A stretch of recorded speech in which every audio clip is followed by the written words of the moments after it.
तो आज हम बात करेंगे जब आप इंजर्ड होते हो तो उसके बावजूद आप कैसे अपने फिटनेस जर्नी को कंटिन्यू रखें और बहुत ज्यादा मेजर चेंजेस ना देखें अपने बॉडी में, अपने फिजिक में। रिकवरी प्रोसेस आपका चलता रहे, लेकिन उसी के साथ साथ आप ट्रेनिंग भी कैसे कंटिन्यू रखो। At the same time mental strength कैसे अपना बिल्ड करे इस फेज में। जब आप एक अनफॉर्चुनेट चीज को ऑल ऑफ अ सडन ऐसे फेस करते हो तो कहीं ना कहीं आपके माइंडसेट में दरार पैदा होती है, कहीं ना कहीं आप एक लो फेज में चले जाते हो। और वीडियो के एंड में हम बात करेंगे कि कैसे ये सारी चीजें जो स्टार्टिंग में हमें काफी अनप्लेजेंट लगती है, एंड में हमको फायदा देती है। तो शुरू करते हैं मेंटल फेज से, माइंडसेट से। जब ही मैंने ये चीज फेस की, हाथ फ्रैक्चर, हड्डी टूट गई all of a sudden, train करके आ रहा हूँ, आज मैं लेग्स मार के आ रहा हूँ, अगले दिन कंप्लीटली हाथ डिसफंक्शनल। तो ये चीज ऐसे ऑल ऑफ अ सडन होने के कारण थोड़ा सा आप एक बैकफुट पे चले जाते हो मेंटली। इसी तरह से कुछ दिनों तक मैं एक बैकफुट पे था, कुछ दिनों तक एक लो फेज से गुजर रहा था मैं। लेकिन उसके बाद मैंने सोचा कि ठीक है, हाथ फ्रैक्चर हुआ है, हड्डी टूटी है मेरी, 3 मैक्स टू मैक्स 4 महीने की बात है अंटिल आई गेट 100% रिकवर्ड। तो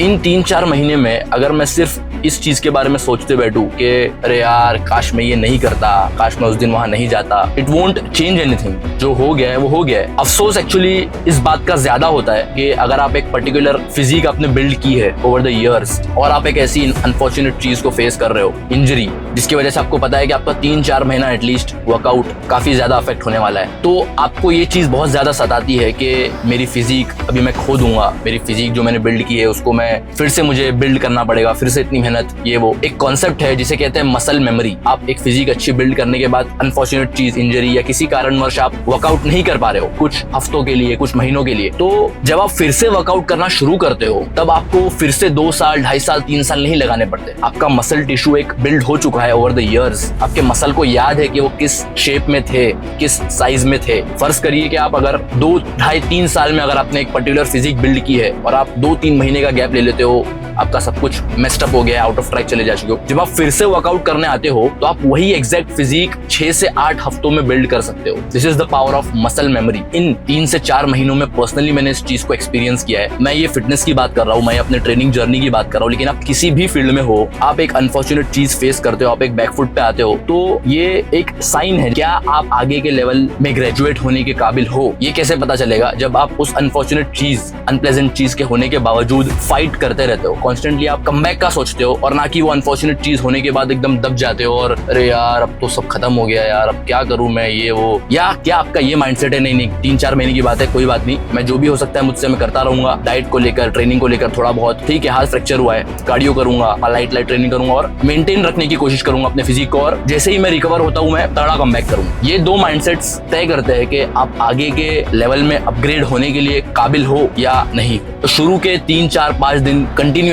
जिम स्किप करने के बाद, क्योंकि हाथ में बहुत ज्यादा पेन था, मैं कुछ कर नहीं पा रहा था, 7th डे में मैंने ये डिसाइड किया कि नहीं, मैं ऐसा बैठ नहीं सकता, ये स्ट्रेस को मेरे और बढ़ा रहा है और मैं ओवर थिंकिंग के जाल में फंसता जा रहा हूँ। तो मैंने डे 7 पे अपना फोन लिया, नोट्स ऐप मैंने ओपन किया और एक नया ट्रेनिंग स्प्लिट रेडी किया कि ठीक है मेरा हाथ फ्रैक्चर है, एक हाथ पे प्लास्टर लगा हुआ है, तो हम उसके अराउंड एक स्प्लिट तैयार करेंगे और उसको मद्देनजर रखते हुए ट्रेनिंग करेंगे, लेकिन ट्रेनिंग स्किप बिल्कुल नहीं करेंगे। डे 7 पे मैंने ये तय किया और मैंने अपना वर्कआउट शुरू किया करना। और जब से मैंने वर्कआउट करना शुरू किया, जब मैं जिम जा रहा हूँ, भले ही मैं उतना कर नहीं पा रहा हूँ जिम में जाके, एक हाथ से मोस्टली यूनिलेटरल मूवमेंट्स कर रहा हूँ, लेग्स में भी इतना कुछ इंटेंसिटी नहीं ला पा रहा हूँ ट्रेनिंग में, क्योंकि एक हाथ मेरा कॉन्स्टेंटली ऐसा ही है, लेकिन ठीक है कोई बात नहीं, अपना कार्डियो कंटिन्यू रखा मैंने। 7,000, 8,000, ऑलमोस्ट 10,000 स्टेप्स डेली बेसिस पे मैं ये डिसाइड किया कि मैं कंप्लीट करूंगा। और अपना वेट ट्रैक कर रहा था मैं कि ठीक है 73.5 kg पे मुझे इंजरी हुई है, तो मुझे उस 70-71 के मार्क के नीचे नहीं जाना है। ठीक है, वेट ट्रेनिंग इंटेंसिटी कम होने के कारण मसल मास में थोड़ा सा मैंने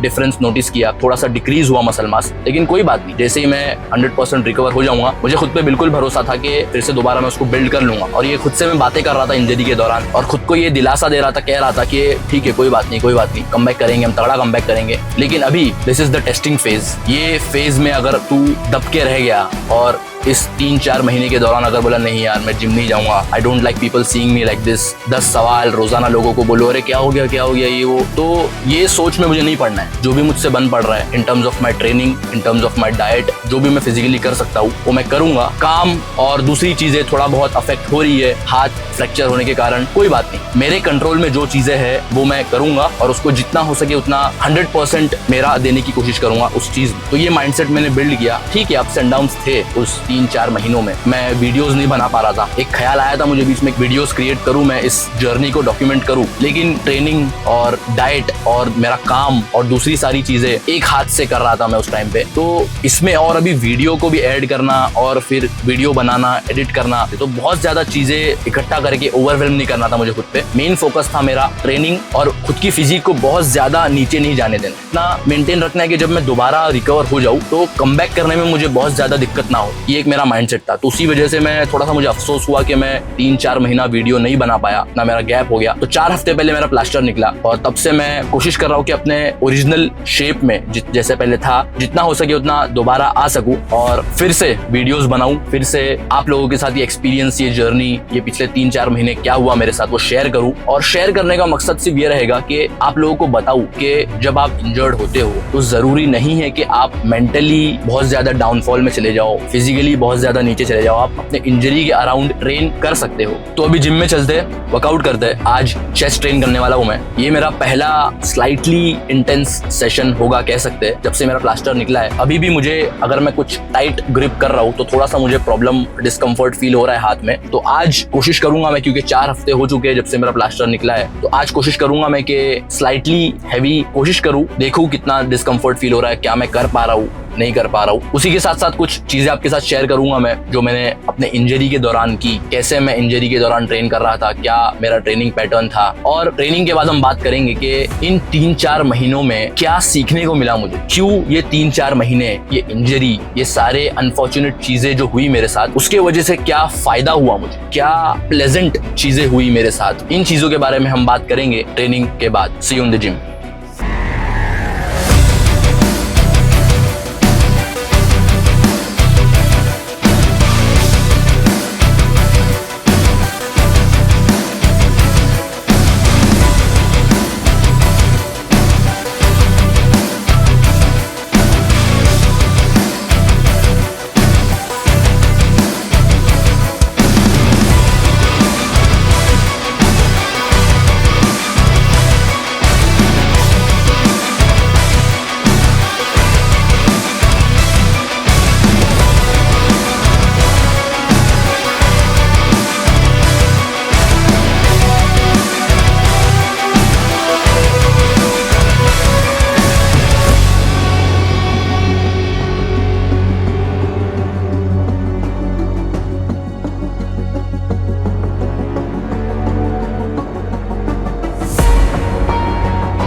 इंजरी के बाद से पहला स्लाइटली हैवी वर्कआउट था ये। इसके पहले तक जितने भी मूवमेंट्स कर रहा था वो ऑलमोस्ट मशीन मूवमेंट्स थे या कंपैरेटिवली काफ़ी ज़्यादा लाइट थे बिकॉज ऑफ द इंजरी। अभी भी जब भी मैं हैवी लिफ्ट कर रहा हूँ, अगर मैं टाइट ग्रिप कर रहा हूँ कुछ भी, तो स्लाइटली मुझे ग्रिप करने में थोड़ा सा डिस्कम्फर्ट फील हो रहा है। उस चीज़ को ध्यान में रखते हुए मैं अपने सारे वर्कआउट्स कैरी आउट कर रहा हूँ। बहुत ज़्यादा एक्सीड नहीं करना है, इंजरी से अभी हम 100% रिकवर नहीं हुए। रही बात पिछले 2-3 महीनों की कि जब हाथ में प्लास्टर था और नया नया प्लास्टर जब भी हाथ से निकला था, उसके बाद भी मैं क्या वर्कआउट्स कर रहा था, किस तरह का मेरा ट्रेनिंग पैटर्न था। स्लाइट चेंजेस किया था मैंने अपने ट्रेनिंग में। एक हाथ कंप्लीटली डिसफंक्शनल होने के कारण सिर्फ यूनिलैटरल मूवमेंट्स कर रहा था मैं, एक ही हाथ से एक्सरसाइज कैरी आउट कर रहा था। अपर बॉडी के लिए, लोअर बॉडी के लिए जो इंटेंसिटी थी वो काफ़ी ज़्यादा कम हो गई थी, नो डाउट, क्योंकि एक हाथ आपका कंप्लीटली डिसफंक्शनल है। आप जब भी कोई भी मूवमेंट कर रहे हो, चाहे वो लेग्स के लिए ही क्यों ना हो, आप एक हाथ से ग्रिप नहीं कर सकते। लेग प्रेस कर रहा हूँ तो ये हाथ कंप्लीटली मेरा ऐसा ही रहता था। अगर लेग एक्सटेंशन कर रहा हूँ तो ये हाथ मेरा, मुझे ग्रिप करने का मौका नहीं मिलता था, क्योंकि ये हाथ मेरा कंप्लीटली ऐसा ही था, ना ग्रिप बंद होता था ना ग्रिप खुलता था। तो इंटेंसिटी नो डाउट काफ़ी ज़्यादा कम हो गई थी, लेकिन वर्कआउट्स कंटिन्यू रखे थे मैंने। यूनिलैटरल मूवमेंट्स अपर बॉडी के लिए ऑलमोस्ट 6 हफ्तों के लिए। उसके बाद जब यहाँ प्लास्टर निकला तो कंप्लीटली लाइट मूवमेंट्स कर रहा था मैं और 100% मशीन फोकस्ड एक्सरसाइजेस थी। कंपाउंड मूवमेंट्स तो ज़रा भी नहीं आ रहा था मैं। जब तक कि मुझे ऐसा लग नहीं रहा था कि हाँ 70-80% रिकवरी हो गई है, तब तक मैं मशीन मूवमेंट्स पर ही था। अभी जबकि मुझे ऐसा लग रहा है कि ऑलमोस्ट 100% तो नहीं कह सकते, लेकिन 90% हाथ मेरा रिकवर हो चुका है, स्ट्रेंथ दोबारा वापस से आ रही है, तभी ही मैं कंपाउंड मूवमेंट्स कर रहा हूँ, तभी मैं स्लाइटली हैवी मूवमेंट्स कर रहा हूँ। मतलब पहले की तरह तो नहीं कह सकते, लेकिन इंक्लाइंड डंबल प्रेस के लिए 30 kg, 27.5 kg ये सारे मूवमेंट्स लिफ्ट कर रहा हूँ। फिजिक वाइज तो काफ़ी ज़्यादा डिफरेंस क्रिएट हुआ, लेकिन उसके साथ साथ आपके मेंटल हेल्थ में भी काफ़ी ज़्यादा डिफरेंस क्रिएट होता है। इंजरी के बाद 4 से 6 दिन तक मैं कंप्लीटली वर्कआउट बंद रखा था। मैंने ना ट्रेन कर रहा था, ना कुछ कर रहा था, और एकदम ही मतलब फ्रस्ट्रेटेड हो गया था मैं, क्योंकि रमज़ान के दौरान और रमज़ान के बाद इतना अच्छा प्रोग्रेस देख रहा था मैं अपनी बॉडी में। बल्क जो हमारा गोल था 75 kg, जस्ट वहाँ तक पहुँच रहे थे हम। 73.5 74 kg ऑलमोस्ट पहुँच गया था मैं, और उसके बाद ऐसी all of a sudden unfortunate तरीके से इंजरी होने की वजह से सब कुछ बंद हो गया। 4 से 6 दिन के एक बुरे मेंटल स्पेस से गुजरने के बाद मैंने सोचा कि ठीक है, हाथ मेरा इंजर्ड हुआ है, इससे और ज़्यादा बुरा कुछ हो सकता था, लेकिन नहीं हुआ। हाथ फ्रैक्चर हुआ है, हड्डी टूट गई है, 2.5 से 3-4 महीने की मैक्स टू मैक्स बात है। उसके बाद मैं 100% बाउंस बैक कर सकता हूँ। मेरे पास सारे रिसोर्सेज है, और मोर इम्पोर्टेंटली नॉलेज है मेरे पास, फिटनेस को लेकर, डाइट को लेकर, अपने मील्स को लेकर, कैसे चीज़ों को बैलेंस करना है। तो ये सारी चीज़ें मैंने सोची, और उसके बाद 4 से 6 दिन के बाद मैंने अपना नया ट्रेनिंग स्प्लिट क्रिएट किया। सिर्फ यूनिलैटरल मूवमेंट्स 5 से 6 हफ्तों के लिए, लोअर बॉडी के लिए जैसा वर्कआउट था मेरा इसी तरह से मैंने कंटिन्यू रखा। नो डाउट इंटेंसिटी काफ़ी ज़्यादा कम हो गई थी।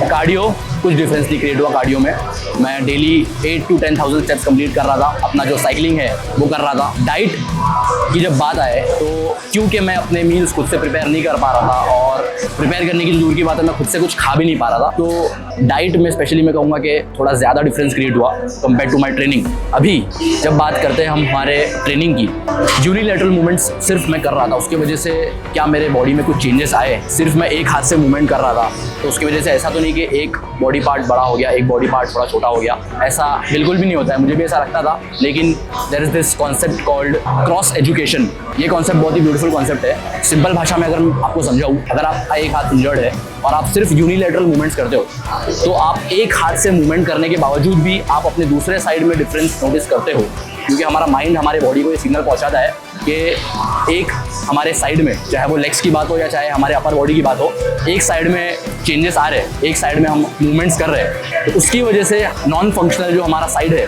उसमें भी हम डिफरेंस देखते हैं। हाँ, बहुत ज़्यादा मेजर और बहुत ज़्यादा सिग्निफिकेंट डिफरेंस नहीं होता है, लेकिन ऐसा भी नहीं देखते कि बहुत ज़्यादा एक साइड बहुत ज़्यादा बड़ी हो गई या बहुत ज़्यादा छोटी हो गई, बल्कि वो चीज़ें बैलेंस आउट हो जाती है। और स्पेशली जब आपका प्लास्टर वगैरह खुल जाता है और आप दूसरे हाथ से मूवमेंट करने के लायक हो जाते हो, उसके बाद स्पेशली जो हमारा नॉन फंक्शनल साइड था वो बहुत ही रैपिडली कोप अप करता है, क्योंकि हमने इंजरी के दौरान यूनिलैटरल एक्सरसाइजेस, यूनिलैटरल मूवमेंट्स हम कर रहे थे। तो ये चीज़ के बारे में मैंने सिर्फ पढ़ा था और सुना था थियरी में, लेकिन पिछले 6 से 8 हफ्तों में मैंने पर्सनली इस चीज़ को एक्सपीरियंस किया और काफ़ी ज़्यादा डिफरेंस नोटिस किया मैंने। जब मैं अपनी बॉडी को, फिजिक को नोटिस करता था इंजरी के दौरान भी, तो मुझे बहुत ज़्यादा डिफरेंस नहीं दिखता था दोनों साइड में। तो ये एक बहुत ही बेहतरीन और बहुत ही ब्यूटीफुल कॉन्सेप्ट है, और एक बहुत ही खूबसूरत तरीके से हमारी बॉडी कोप अप करती है। स्पेशली हमारा ब्रेन हमारी बॉडी को ये सिग्नल पहुँचाता है।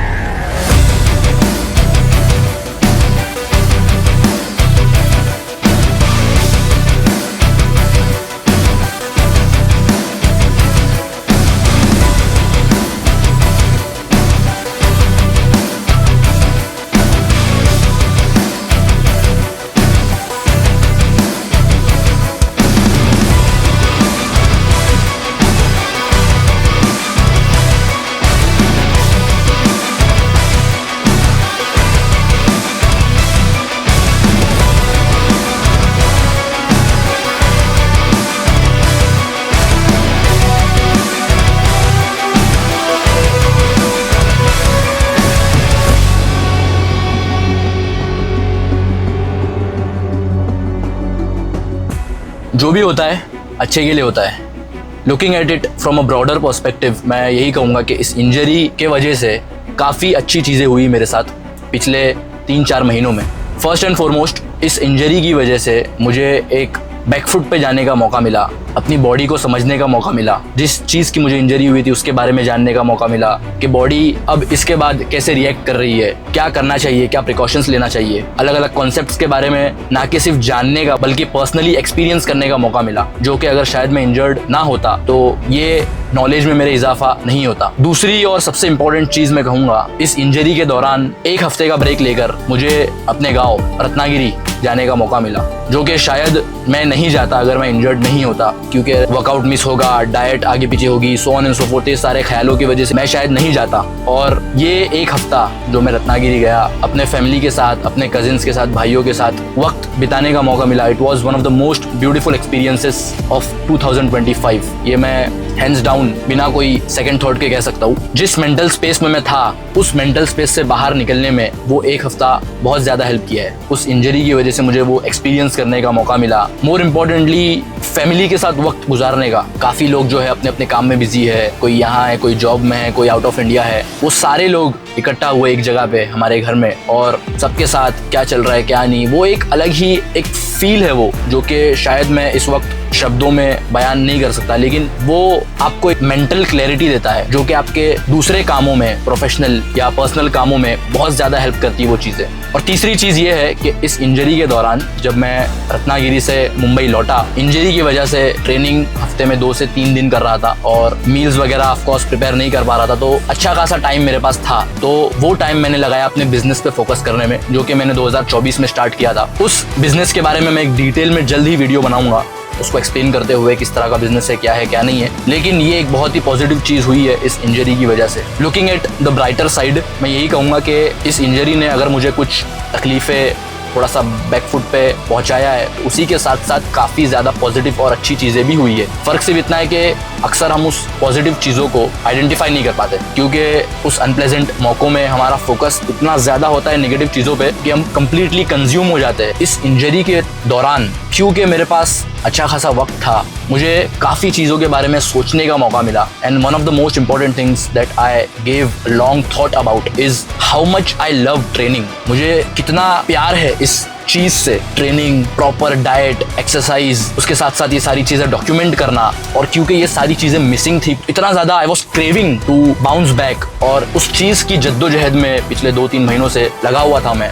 कि जब भी मैं लौटूंगा फिर से तो अच्छा तगड़ा कमबैक करेंगे, ना ही सिर्फ फिजिक को डेवलप करेंगे बल्कि अच्छा कंटेंट भी बनाएंगे, लोगों को हाई वैल्यू प्रोवाइड करेंगे अपने वीडियोस के थ्रू, अपने कंटेंट के थ्रू। इस चीज के बारे में मैं दिन में एटलीस्ट 3-4 दफा सोचता था इंजरी के दौरान। और प्रॉब्लम्स भी इंसान को, मेरा ये मानना है कि उसी तरीके से मिलती है जो उसकी हैंडल करने की, जो उसके अंदर जो कैपेबिलिटी है, उसके हिसाब से उसको प्रॉब्लम्स और एडवर्सिटीज आती है। इलॉन मस्क को इलॉन मस्क वाली प्रॉब्लम्स होगी, शाहरुख खान को शाहरुख खान वाली प्रॉब्लम्स होगी, अली शिवकर को अली शिवकर वाली प्रॉब्लम्स आएगी। हमारे सलाहियत के हिसाब से, हमारी कैपेबिलिटी के हिसाब से ही हमको प्रॉब्लम्स दी जाती है। तो यही चीज़ें मुझे शेयर करनी थी पिछले कुछ दिनों से अपने इंजरी को लेकर, physical aspect as well as mental aspect. जो भी मेरा छोटा मोटा एक्सपीरियंस है उससे मैं आपको यही कहना चाहूँगा कि just keep pushing, keep fighting, और उससे जब आप बाहर आओगे you will feel so good about your self. आपको इतना अच्छा लगेगा, और क्योंकि you will feel so good about your self, आप और ज़्यादा पुश करोगे,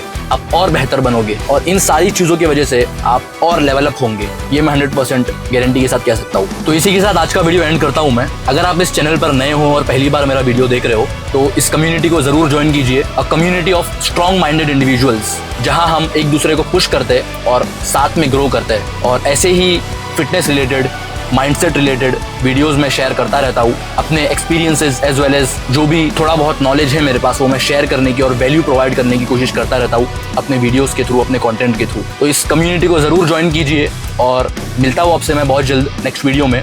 अंटिल देन कीप पुशिंग।